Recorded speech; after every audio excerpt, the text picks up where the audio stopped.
Hello, everybody. Welcome back to another edition of the RG Awards. We will start momentarily, but first, I just giving everybody a couple minutes just to show up. Hello, everybody. We will go through them. We got some bangers this year, and yeah, it should be a lot of fun.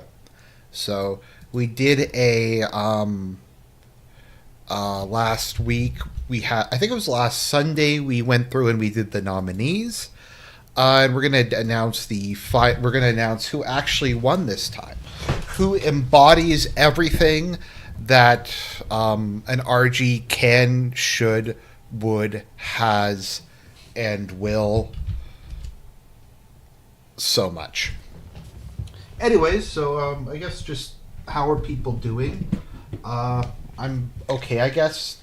Just stressed out at work. There's just a lot of nonsense happening that I'm trying to deal with and stuff like that. I'm going to the UK. I'm going to Washington D.C. in March, so that should be fun. I'm a little worried just about going through the border. Not so much that I think like I'm in trouble or anything. I mean, I have a valid passport and no criminal record, but it's just I'm worried that there's going to be like just a bunch of chaos from all the people Trump's fired or replaced, or that Washington is just going to be on lockdown or whatever. But it should be interesting to see what's going on in the nation's capital.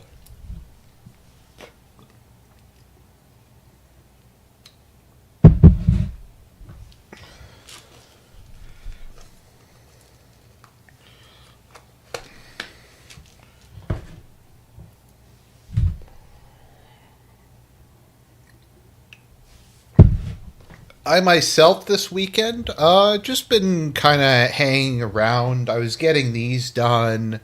I was playing a D&D game with Serp. What else did I do? Watch some more Sopranos. Um, I'm mostly done season 6A. I just need to get through season 6B. That is what I'm working up to at the moment. So I'm not really liking season 6 so far. I've heard season 6B is better, but I'm just it's not great. It's taking me a while to kind of slog through it. Not that like Bad Sopranos is still better than like any other TV show. It's just not as good as some of the earlier seasons. So, yeah, we had that. What else is there? I've been getting really into to Pal World a lot. Been playing a lot of Pal World, which is actually a really fun game. Um, I do think it requires a couple mods though, and more than that, I think it requires you have to play around with the difficulty settings a bit because it's actually substantially harder than I thought it would be on default difficulty. But no, I'm enjoying Pal World. It's pretty good. It's I was kind of worried about playing it because I'm not really into survival games, but it's not really. It's more like just a. It's not really a survival game per se. So I didn't know what to call this. If this should have been like 2024 RG Award Part B, second half of year, winter, fall. I couldn't come up with really a name for this other than just calling it the RG Awards second half of year. So there is that. Watching Justice League animated. Yeah, Justice League animated was good. Um, Justice League animated was good. I'm trying to think what I thought about it. The DC animated universe is pretty good. The DC animated movies in general are pretty good. So I will definitely give them that. Um, all I have to say regarding this is uh, these should be in the fall winter. Okay, fall winter Argies. Okay, fall/winter Argent words. Okay, that is a good suggestion. There, I changed the title. So, yes, I've been playing Pal World. Not a lot else, but we will see. Oh, is the Super Bowl on tonight? Oh, I didn't even know it was on. That shows how little I follow sports ball and that kind of stuff. Post-crisis DC comics. Let me think.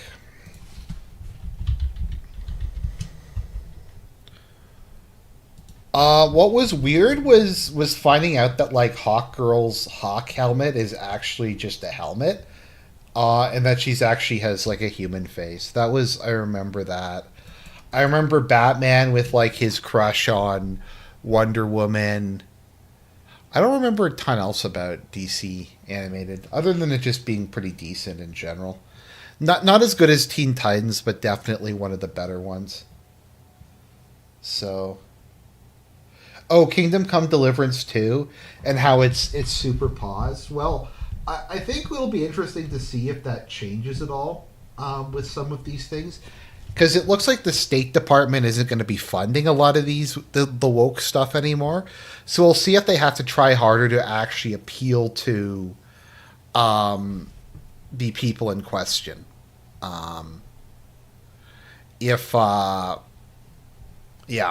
Like if they actually have to try to make money and appeal to people rather than just relying on subsidies. Wait, did Fritz go live on Twitter? Is he streaming at the moment? Well, or I mean on Twitch?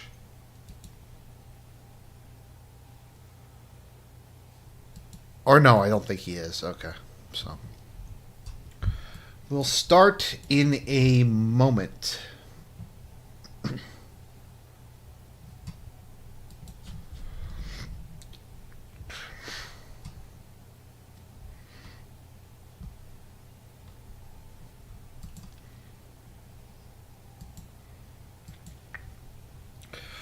Okay then, well, not that many people are here. I probably shouldn't have run this at the same time as the Super Bowl. I did schedule this a couple days in advance, but I don't know. It is what it is. So, alright. Let us get started with the Argies. So, what are the Argies? Or the Argent Awards? The Argent Awards or the Argies are a celebration of the movers and shakers of the year. The most wild news stories, the most bizarre plots, the best takes, the worst takes, the people who displayed true chat energy and people who became lolcows and were cringe, and many other things in between.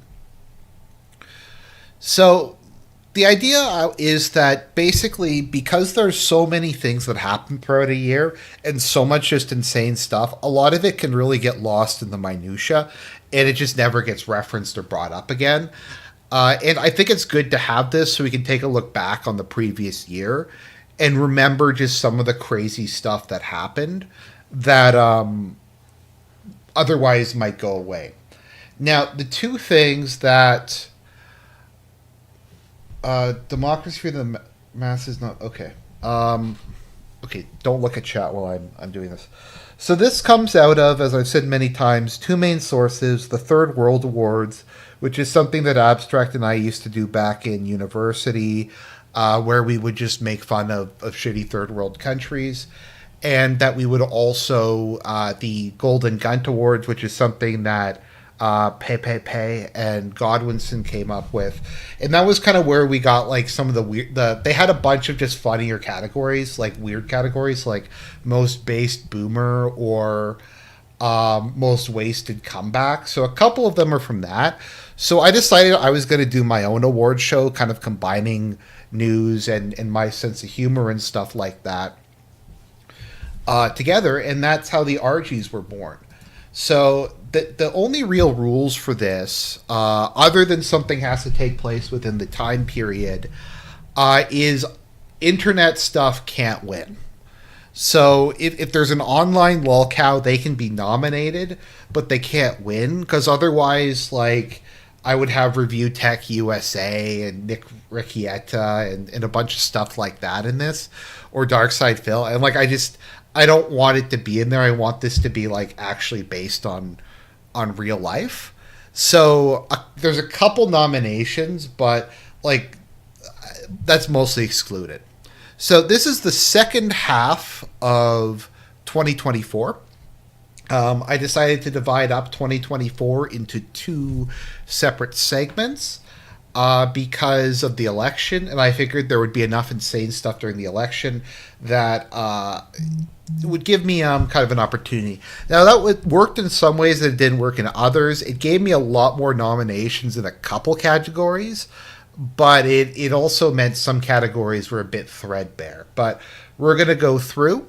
I did go through and check this and clean it up a bit, but there probably still will be errors. But what is show prep? What is show prep?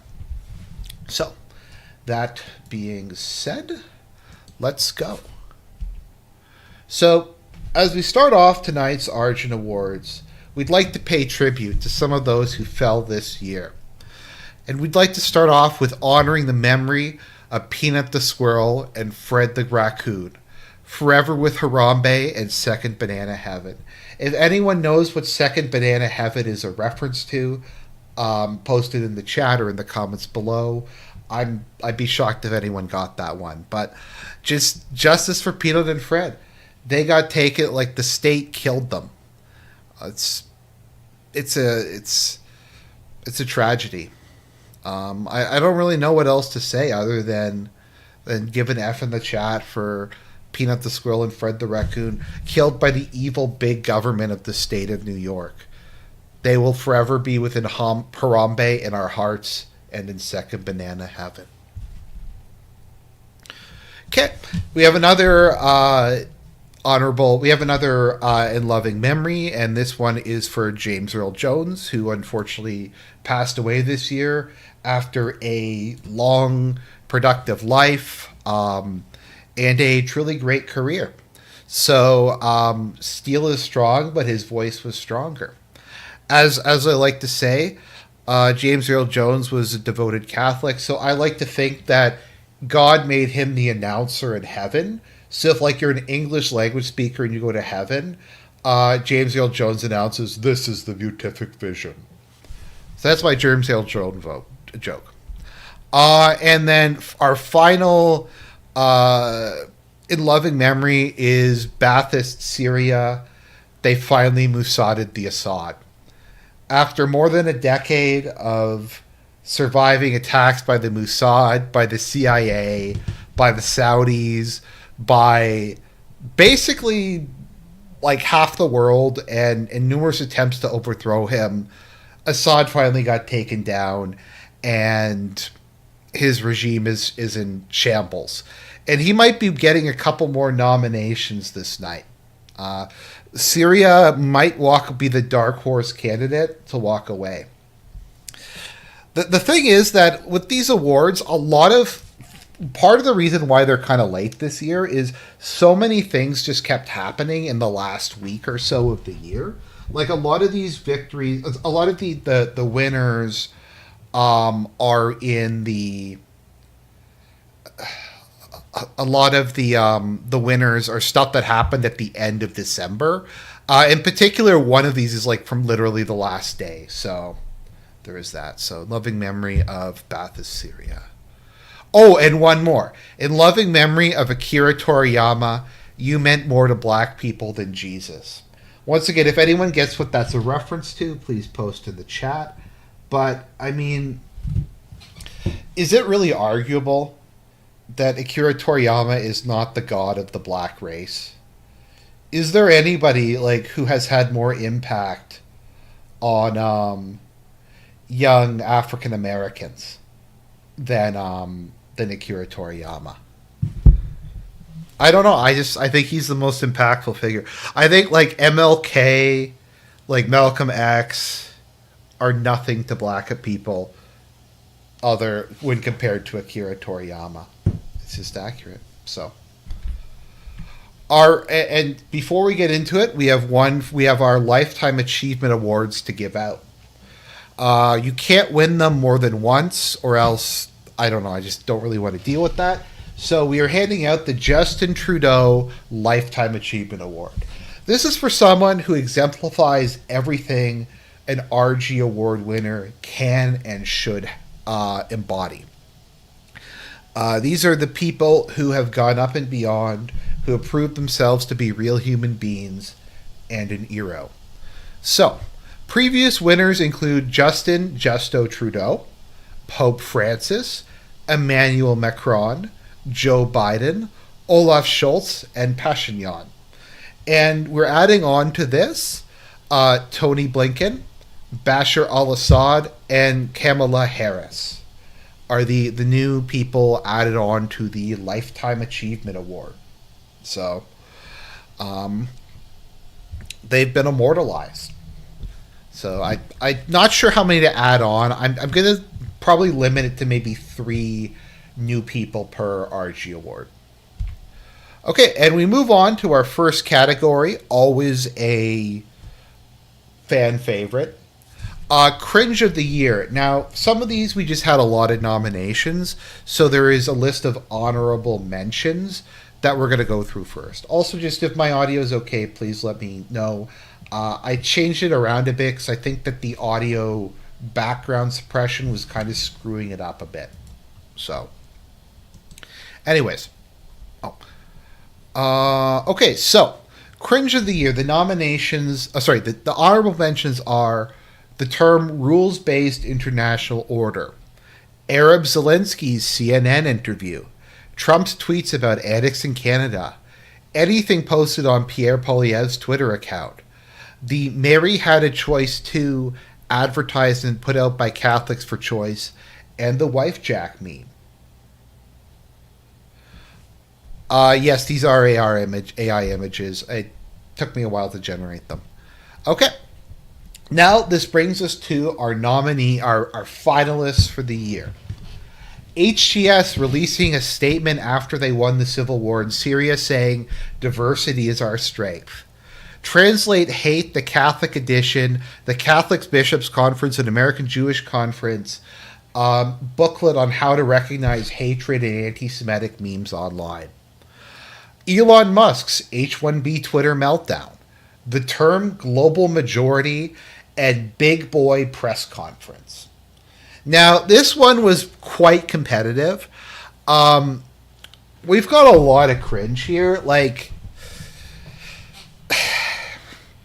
diversity is our strength. Like, just that a jihadi group would say that is pretty surreal. I mean, it really came down to the bottom 3. I'm just going to say that. But we'll talk about it in a second. So, people, please put in the chat what you think should win. What do you think is going to win? I'll give people a second to vote. What deserves the RG for Cringe of the Year? I think this is one people will probably disagree with me on, but that's okay.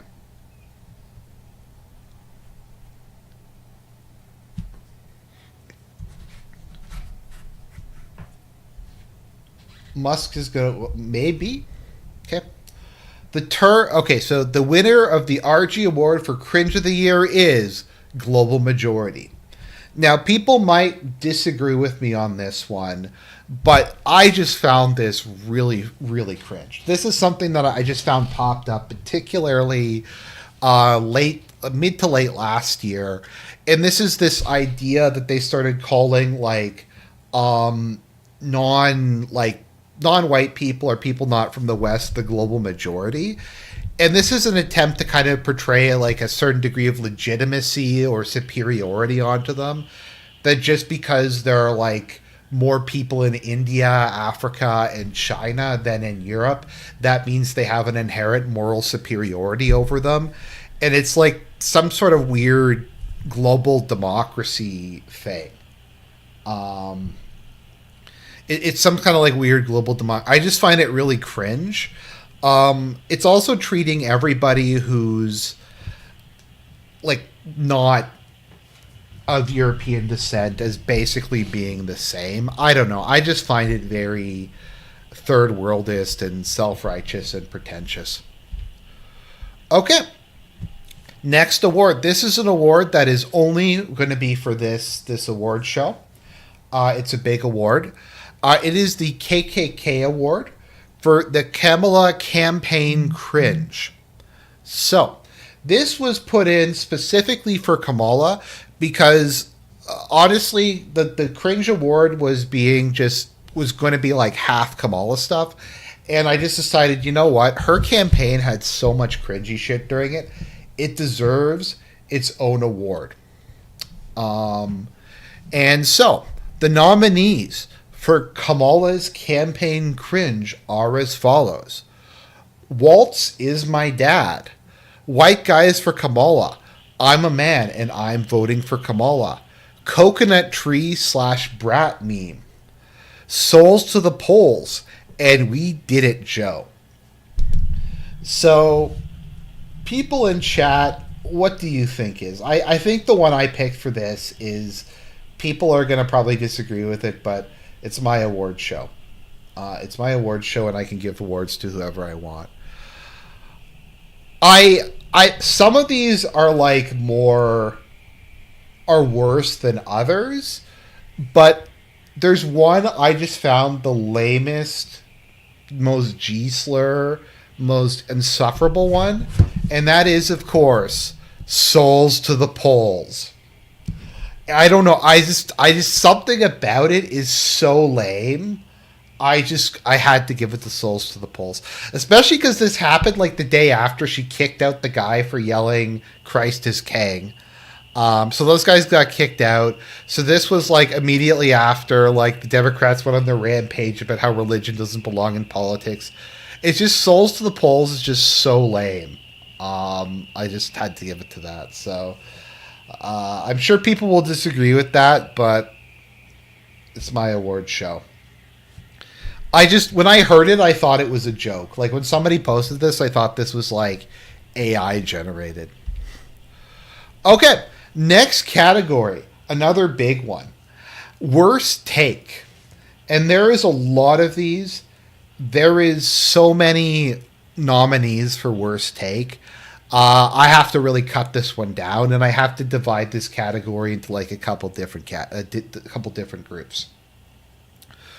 Okay, so here are the honorable mentions, and this should tell you how bad some of the takes were if these are just the honorable mentions. You are already polyamorous for most things: books, songs, ideas, cities, apps, movies, etc. All I'm saying is we should consider polyamory for one more category: people. I support Forever Wars from David Petraeus. Only 6% of federal employees actually work: Elon Musk. Michael Caine is a pedophile for marrying a 25-year-old when he was 40. We need to give Ukraine $1 trillion, Boris Johnson. And if you need a school, you've lost already, Elon Musk. Well, Elon Musk got multiple nominees for this category. So, no, these are just the honorable mentions. These aren't even the nominees. Okay, so this was a very competitive field this year. This is always probably my favorite award. Okay, the nominees for worst take are: we will confiscate 22 long rifle carbines and send them to Ukraine to help them fight Russia, for Justin Trudeau. Unless we have Elon Musk, unless we have unlimited immigration from India, we will never reach Mars. We have testing vaccines as anti-science from Neil Stone. People voted for Trump because they support rape. Trump's children are anchor babies and should be deported as they aren't legal citizens. And Time Magazine saying ultra-processed food is actually healthy as a way of trying to humiliate RFK. So, in this competitive field, I mean, I've already got it given away. I said that the winner got one on the last day of the year. The worst take is Elon Musk. Unless we have unlimited immigration from India, we will never reach Mars. this was a meltdown that Elon had.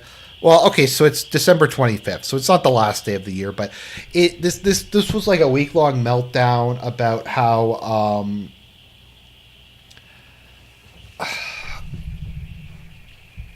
yeah, a meltdown about how we need more like third world immigration from India. Unless we let in like an unlimited number of people from India, unless we do all this other stuff, allow unlimited people from the third world, we just won't be able to reach Mars somehow. So that was a horrible take. That whole thing was just a mess. Musk like had a spurg out and banned a whole bunch of people. However, I think they actually walked it back ultimately, and Ramaswamy got physically removed from the Trump administration. Okay, now time for best take. This category is always a lot harder to do than worst take. So the honorable mentions for best take are Blue Sky banning users for election denial. My friend Torellian saying baseball is a turn-based strategy game with real-time and RPG elements.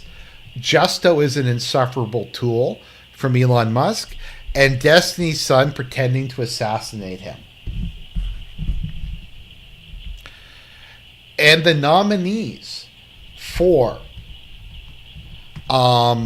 best take are Vote Early, Vote Often from me. 0 seats from Academic Agent. 2-tier policing from Academic Agent. Trump calling Justin Trudeau the governor of Canada. And my favorite pastime in Canada is going on crackhead safari, Lord Miles. So, what do people think should win best take of the year? Best take of the year. Destiny Son couldn't make the finals because it's an internet thing. But yeah. Okay, so basically no one agrees with what I gave best take to. But I went with 0 seats. I feel like 0 seats just became such a big meme. And I do think it actually had an impact on the UK election. I think it did just summarize how completely disgusted the British people were with the Conservatives and with the ruling class in general. And I think it in 2-tier policing were very important memes and expressions as part of the protests that happened. So, tea kettle in background. That's just my. Let me know if it's like too bad. That's my furnace, my radiator. It's like negative 20 outside. So I don't know. It's good field, but I thought 0 seats deserved it. Okay. In the next category we have is the biggest snake or the biggest snakening. The nominees for biggest snake are the New York Times publishing the Istanbul proposal, the media and DNC ousting Biden in a coup, anything Erdogan did in 2025, Fuentes on being both pro-Trump and anti-Trump, Trudeau and Christina Freeland turning on each other in the fall economic update. I know I put on... Oh, it's kind of bad. Let me just see if I can turn it down.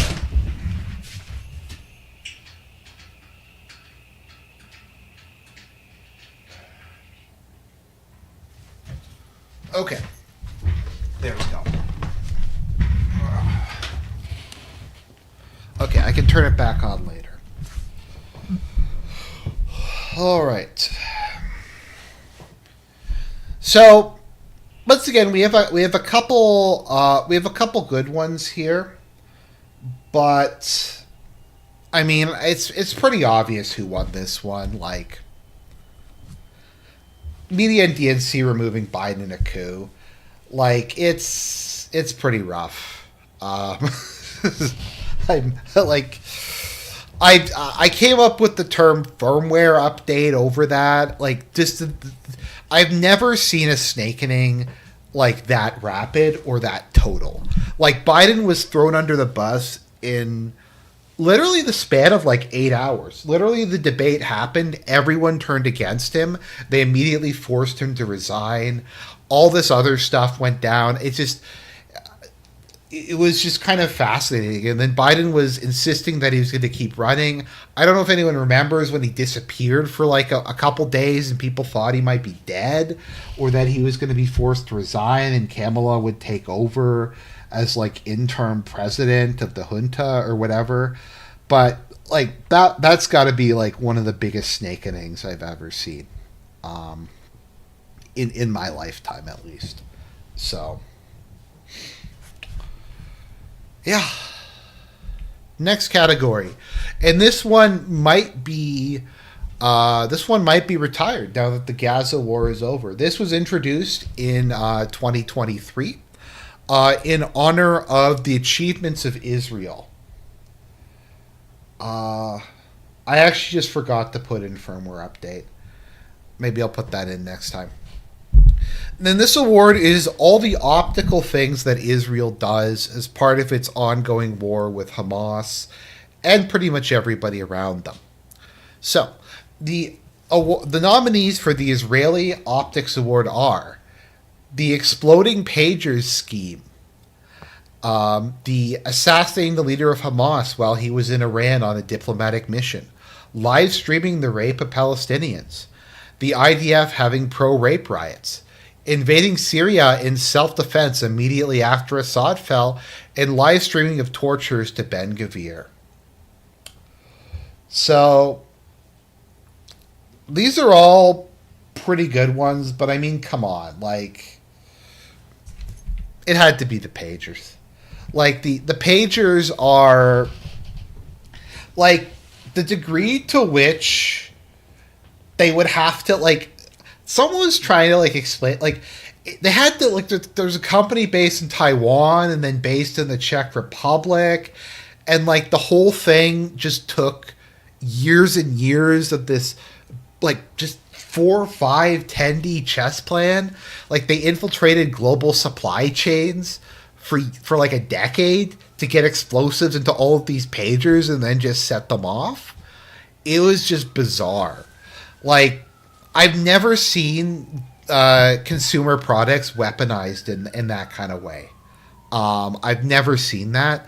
And I think that is a can of worms that Israel's opened that I don't think we're going to like where that heads in the future. So that is the Israeli Optics Award. This might be getting retired. But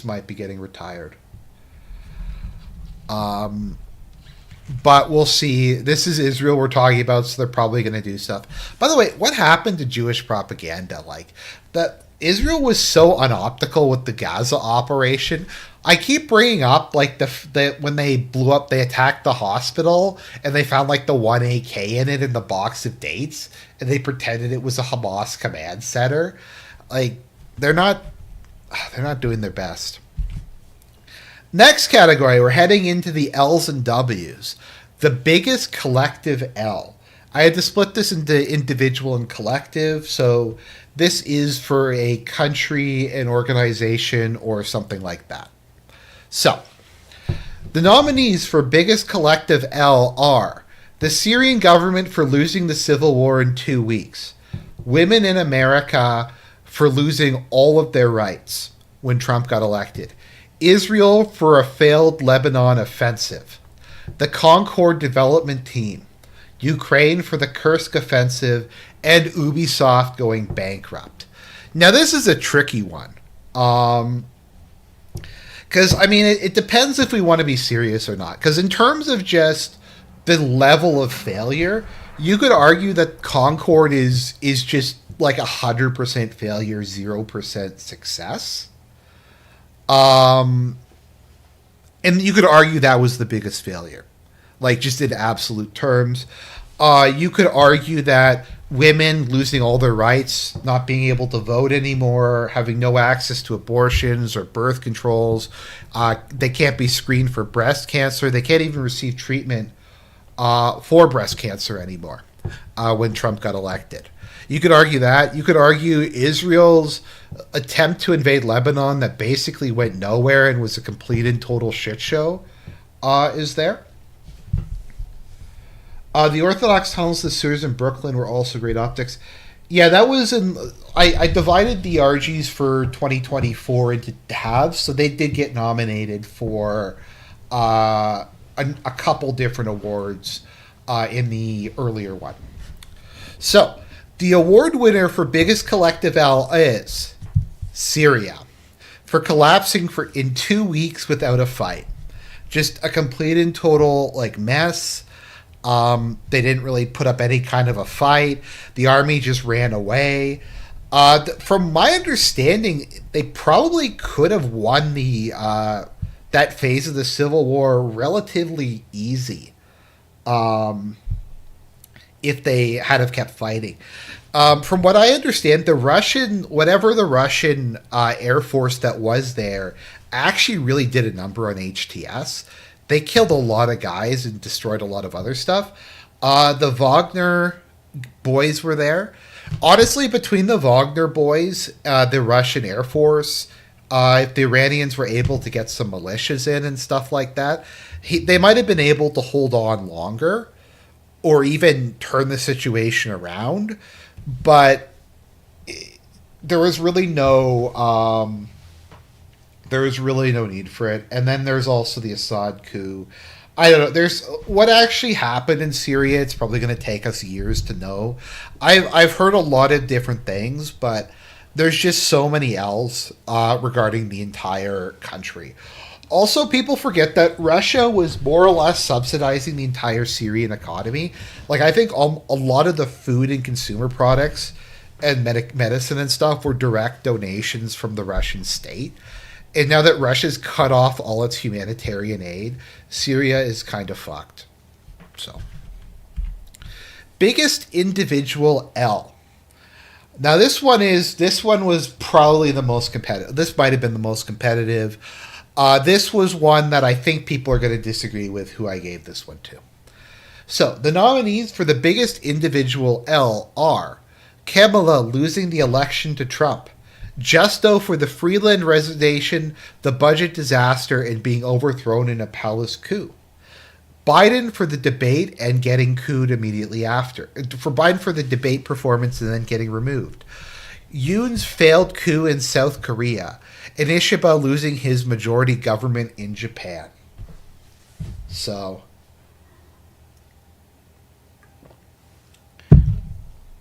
I'll say now, some of these are fortified. These elections were fortified. So there might have been some cases where maybe something should have won, but I was trying to spread the awards out a bit so that not everyone... because Biden and Kamala could probably win half these awards, but I was trying to give them to spread them around a bit. So maybe there is some affirmative action there. So... the award for biggest individual L of the year is Yoon's failed coup in South Korea. Now, I know people are going to say it should have been Brandon, it should have been Kamala, it should have been Justo, but it was so lame. It was the lamest coup attempt I've ever seen. Didn't last 6 hours. He announced that he implemented martial law against anti-state actors. He wasn't even he didn't even plan enough to lock the doors, I think, of the federal parliament. So they literally just went in and voted to remove martial law. The whole thing was so half-assed and just completely and totally failed. I don't know. It was just such a disaster, and it was just lame. So, I guess I understand that Biden debate performance is definitely worthy of winning. But I felt like Yoon's coup should have been deserved to be honored for just what a how lame it was. Constantine points out that he tried again and it failed immediately. Yeah, it was like literally they just didn't lock the parliament doors and they just went in and voted and overturned it. So, yeah. Okay, now we're heading into the W's. So, the W's is a diverse field this year. The nominees for the biggest collective W are as follows: Georgia for getting its EU ascension frozen, Hezbollah for defeating Israel in southern Lebanon, Turkey, USA, and Israel for overthrowing Assad, HTS for winning the Syrian civil war, Argentina's economic miracle, and Weebs for loose and getting the Catholic Church to legitimize their hobby.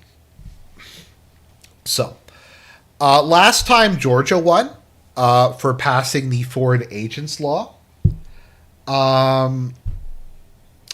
But Georgia got EU ascension frozen, which is, in my opinion, a massive W for Georgia. Not having to join that sinking ship. We got HTS. We have Turkey finally paying off. So we got a pretty big, range there. But I went with I went with kind of the dark horse candidate here, with Argentina's economic miracle. Now, I'm not super familiar with all the details, but my understanding is Javier Milei presented like the first balanced budget in, I think it was almost 100 years. Like, I think inflation's down, unemployment's down. He did dramatically cut government spending. My understanding is that the Argentine economy is actually starting to look up due to the actions of Milei. I could be wrong, but my understanding is just that he's done an immense amount of stuff in a short period of time. He has a huge approval rating. He's probably going to win re-election easily. So I think I'm going to give it to Milei. Also, once again, just something a little bit different to kind of spread some of the awards around. Okay. Next category, and this one is really not even competitive, but we'll go through it. Biggest individual W. The award for the person who won the most on an individual basis this year are as follows: Elon gaining huge influence over Donald Trump and becoming the head of Doge. Biden getting his revenge on Kamala for the palace coup. Macron defeating the national rally in the French election. Hunter Biden for getting a 10-year pardon. And Trump for winning the 2024 election. So, I mean, it's pretty obvious. I will admit, I was tempted to give it to Hunter. But, you know what?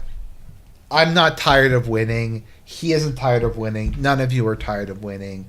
The award for biggest individual W goes to Donald Trump. His campaign was just like one win after another. We had the Haitian dog comment. We had the garbage truck. We had the McDonald's. We had the multiple assassination attempts. There's just so many like W's that happened during the Trump campaign. So I'm going to have to give it to him. He won, and he won big. An election where he probably, if things had gone a little differently, he wouldn't have won. Okay. Next category.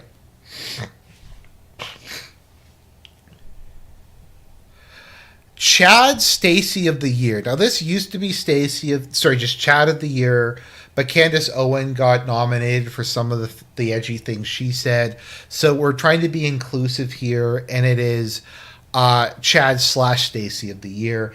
Now the problem with this category is that like the same people wind up getting nominated each time. But it's just kind of is what it is, I guess.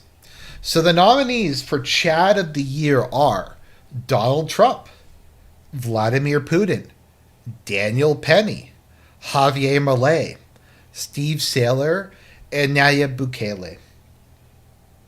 So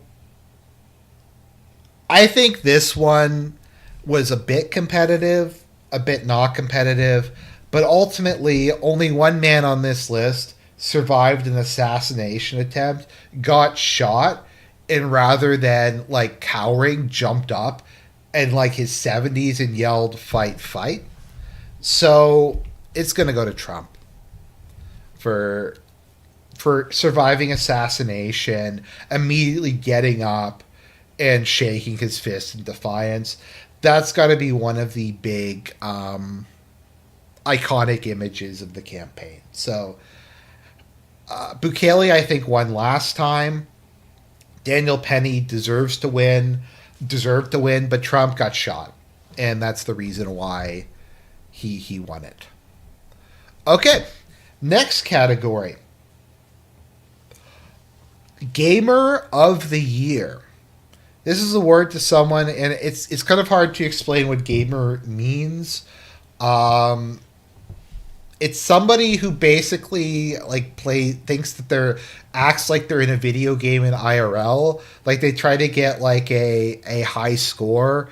It came from Encyclopedia Dramatica, where you had the high score meme, wherein like school mass shooters would be trying to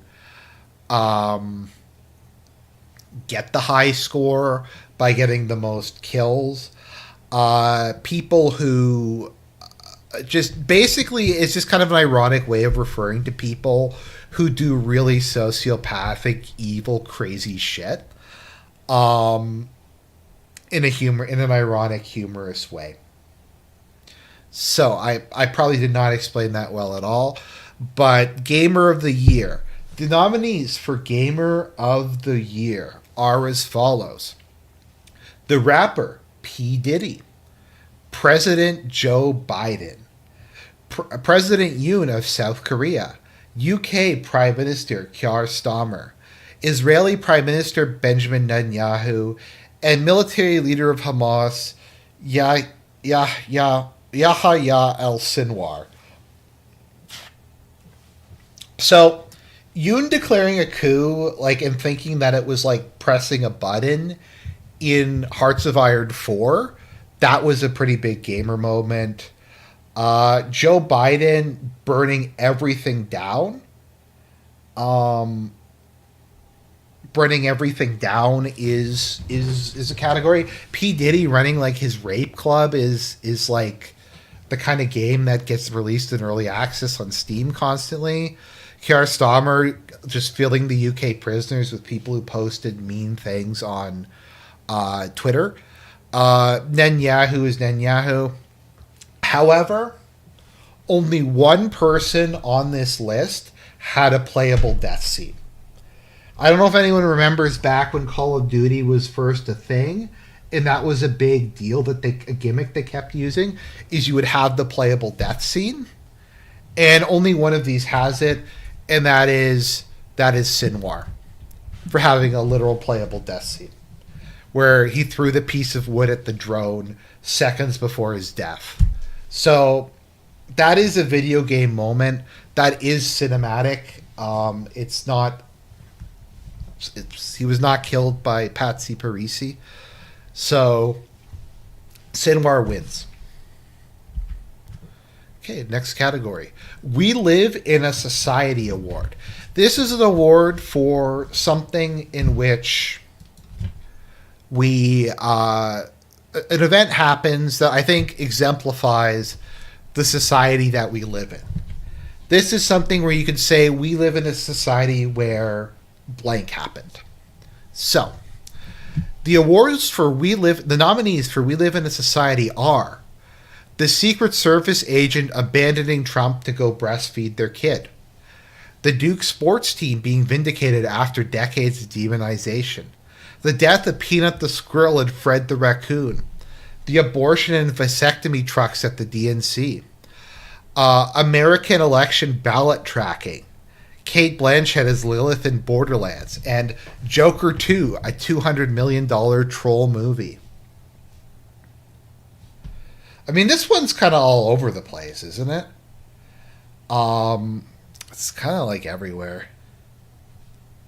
You know what?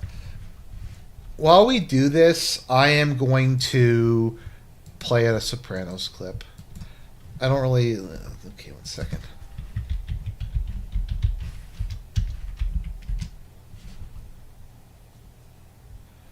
Is there just the... You know, Quasimodo predicted all this. Yeah, Quasimodo predicted all of this. Okay, this one was tricky, but I had to give it to Joker 2. I mean, come on. Literally, they had everything going for them. They had an Academy Award-winning first movie with a dedicated fan base that advertised itself. All they had to do was put out, like, anything. They could have put out, like, the shittiest, most generic, lamest film possible. But what they decided to do was make a movie that was deliberately offensive to the viewer base of the fans of the first movie, just to fuck with them. And they wound up somehow losing money on a sure thing. So, yeah.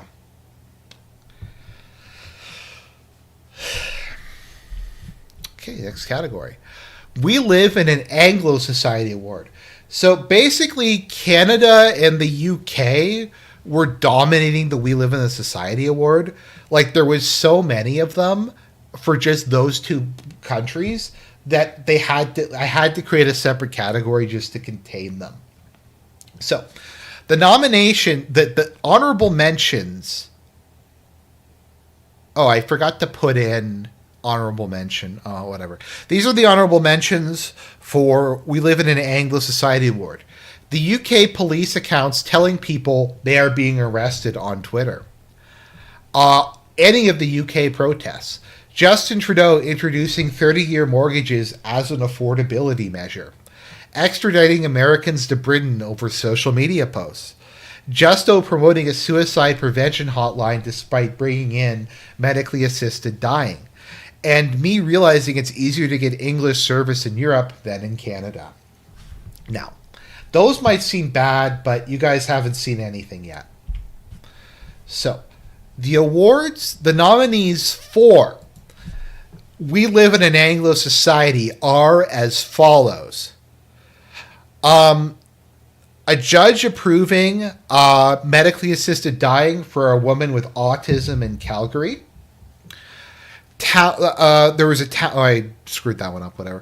There was a town in Ontario that was fined $30,000 for not celebrating Pride Month. Palestinian protesters shut down the Pride Parade in Toronto. Indians in Canada have raided food banks to save money, and all the food banks outside of basically all the food banks in Canada have been emptied because Indian immigrants have just gone and stole them. And the UK confiscating the UK farmers' land. So this is a puzzler. Like, town being celebrated for not celebrating Pride Month. They didn't even say, they just said they don't celebrate gendered months. They just said we don't want to do that. So they got fined, and the mayor got fined $10,000 personally. The Palestinian protesters showing up to shut down the Pride Parade in all the naked people and biker outfits. But you know what? I had to go with, I think, the most totalitarian, scary, disturbing one on this list, which is the UK engaging in mass confiscation of farmers' land to give to minorities. So people might agree or might disagree with it, but to me, that is the kind of epitome of how much Anglo societies hate their people, is the UK and what they did to farmers there. I don't know if there's anything else that's more emblematic of how deeply and personally the governments in Canada and Britain and Australia and New Zealand hate the people they rule over. So you can agree or disagree with that, but any of these I think are worthy. Okay. Next one, we have Gay Op Award finalists. So, the awards for the Gay Op of the year are, the nominees are as follows. Nick Fuentes' attempt to sink Trump's campaign by sending groypers to Michigan to try to cost him the state. Canada confiscating 22 long rifle carbines to give to soldiers in Ukraine. Zelensky trying to get nuclear weapons for Ukraine. Ukraine's military involvement in Africa. Matt Gaetz getting nominated and then withdrawing, or got nominated for Attorney General and then withdrawing so he could leave Congress and avoid the ethics complaint. So, we got quite a field here. I'm just going to say this one's not going to win because it's an internet thing, but it's definitely a gay op. Why Ukraine was militarily involved in Africa is anyone's guess. It's a tricky field, but I mean, come on, we knew it had to win. Canada for confiscating 22 long rifles, carbines to give to Ukraine, and I messed up the capitalization there. So, what wound up happening is Canada announced the confiscation of like a whole bunch of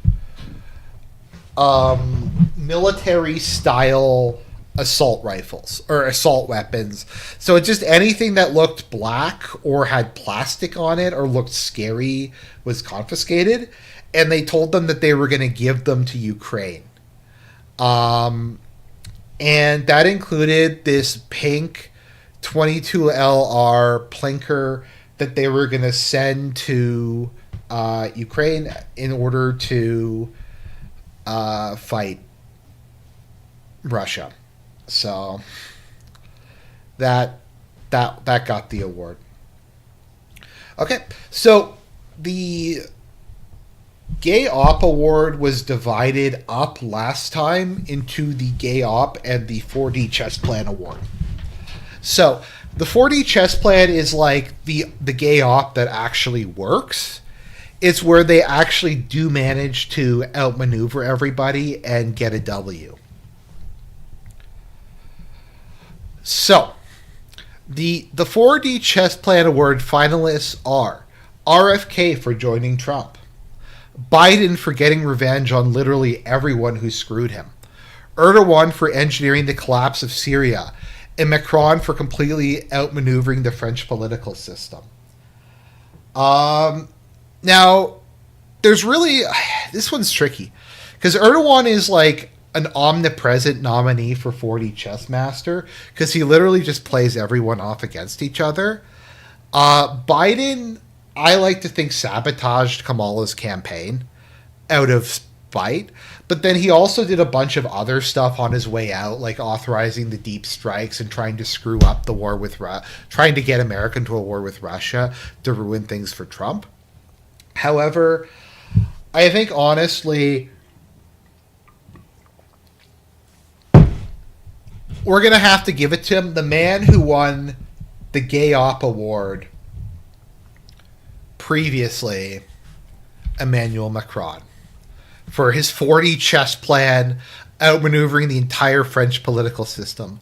Somehow, despite getting the most votes, the National Rally got the least seats, and the Macron's party came in second place despite getting the least votes.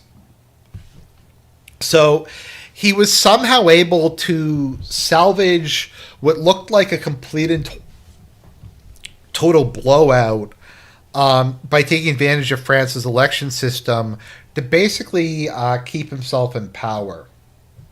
So Macron is going to get the award for the 4D chess plan of the year. Although this could have also gone to Biden, but we're trying to spread things out a bit because of affirmative action. Okay. Next category, the Third World Award, presented to a country or action that most exemplifies the kind of corruption and incompetence we've come to expect out of the Third World. The honorable mentions are the Secret Service's protection of Trump, the unknown drones in the United States, the Iranian president's helicopter crash, the U.S. having shut down its TNT and all other critical weapons production, and the Chase Bank withdrawal glitch. These are just honorable mentions. So last time Barbecue won this one, but it's going to be competitive. It's going to be competitive. So the nominees for the Third World Award are as follows. This was a response to Daniel Penny being found innocent. This was, some liberals said, if you are a woman, get to another car or get off and wait for the next one. Plenty of options other than murdering someone. Or just the perspective that you're the problem if public transit is unsafe and women don't have the right to feel safe on it. So that's just kind of the norm. That's just kind of it in general. Okay.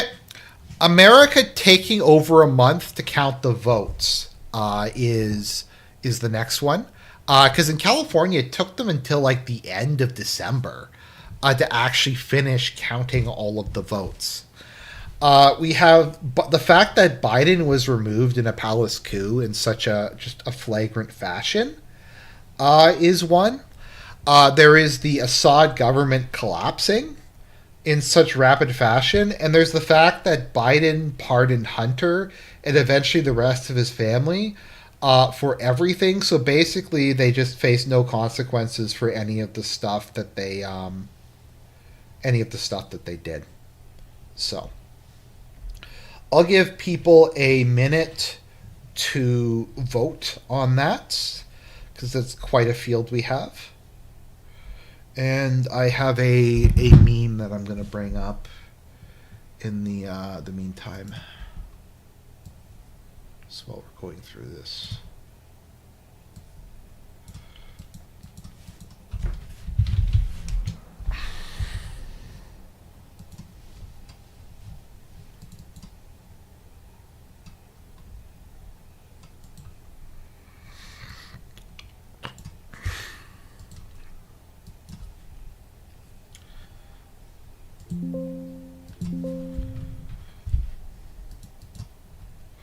Okay, so before we get into this, we're going to post a funny meme. I'm going to post a funny meme.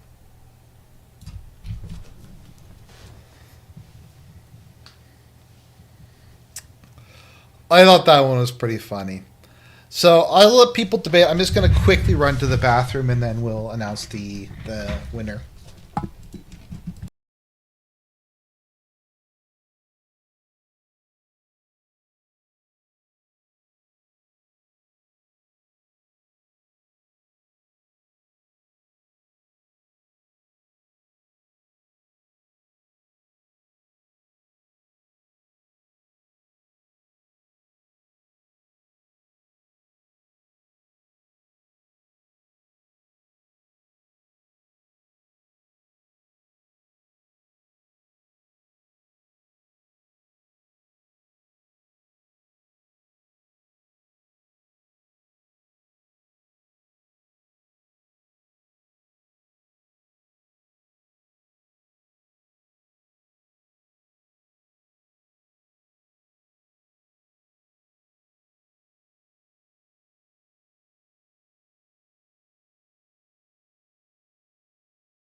Okay, sorry about that. Just had to run to the bathroom. Okay, so we will take that down. I just thought that was funny. Okay, so here we go. The winner of the Third World Award is Syria for the collapse of the Assad government. The degree of incompetence, corruption, and just general, it's like it's like from like some parody of a third world stuff. Like the level of incompetence of the Syrian army was like up there with when the Mexicans lost the Texas Revolution at the Battle of San Junction because they were all sleeping. And the Texans literally just walked up to them while they were sleeping and they got defeated. Is like the level of incompetence that was on display during the final phase of the Syrian civil war. Just every aspect of it was corrupt, incompetent, and mismanaged. So it's going to win the Third World Award, but we had some other good things.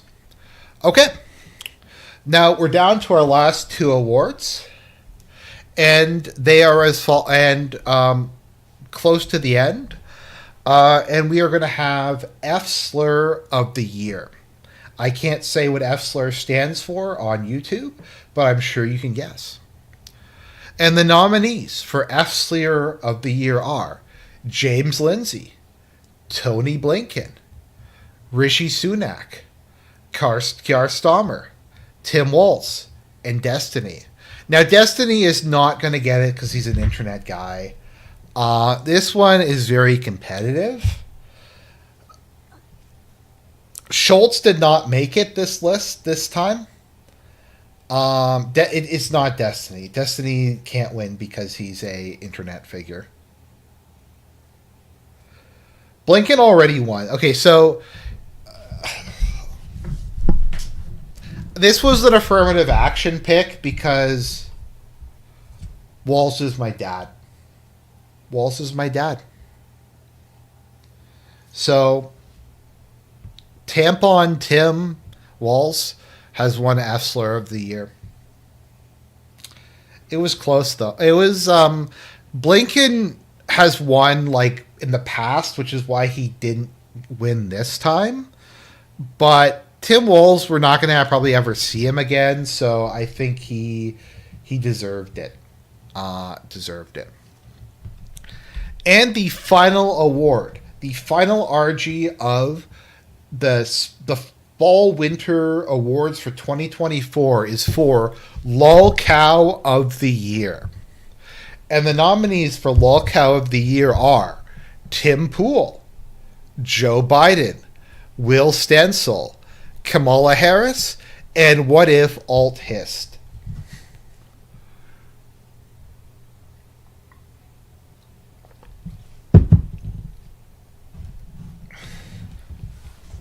By the way, guys, I don't know if you've seen, there is a non-0% chance that Will Stencil is going to get arrested and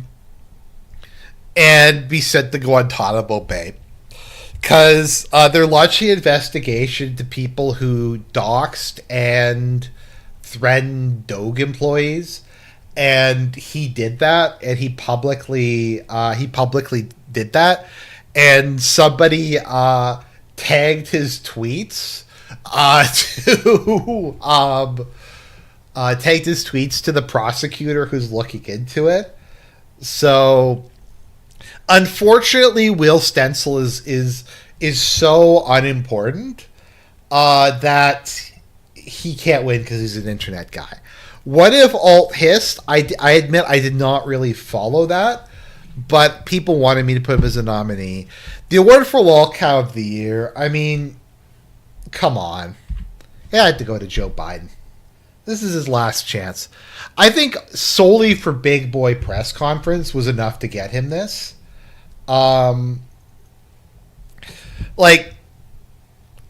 There's Big Boy press conference. There was the debate. There was when he introduced Zelensky as Vladimir Putin.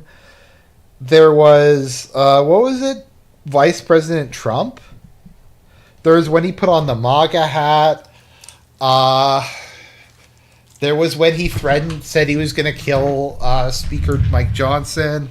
There was so many just retarded Biden moments of the year that I just kind of had to give it to him. I mean, it just was one mess to another. And yet he got revenge and he defeated the people who went after him, and he ended with an extremely low approval rating. Let me see, what is Trump's approval rating?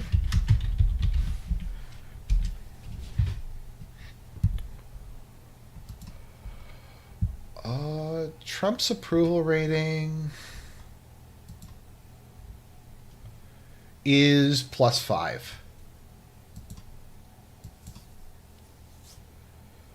Whereas Biden's is like -20. So,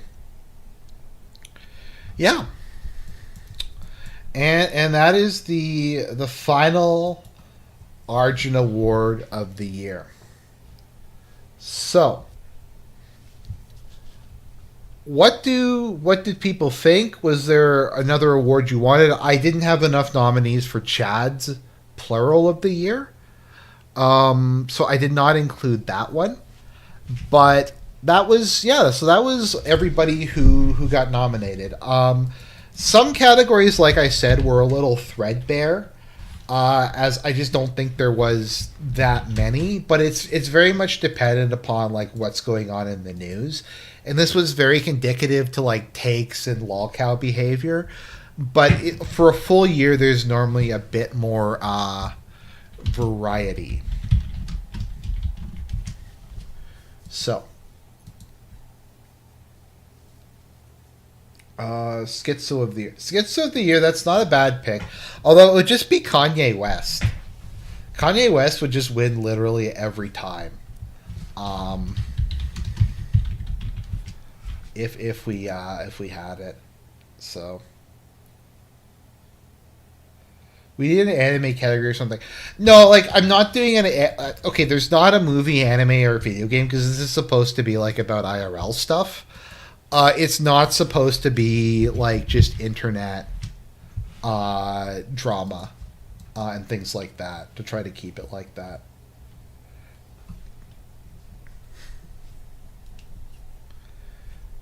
So, Brain, do you want to say hi to everybody?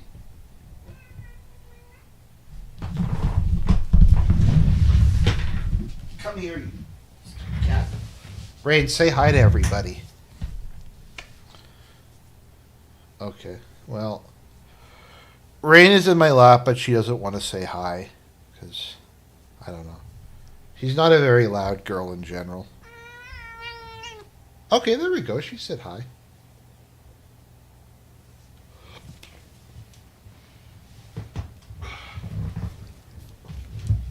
She's a little mad because I was trimming her nails earlier, and my finger slipped, and I nicked her a bit. I'm sorry, girl. Like,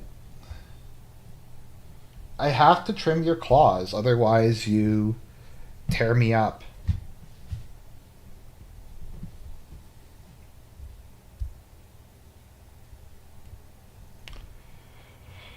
Yeah, no, Rain did bite me.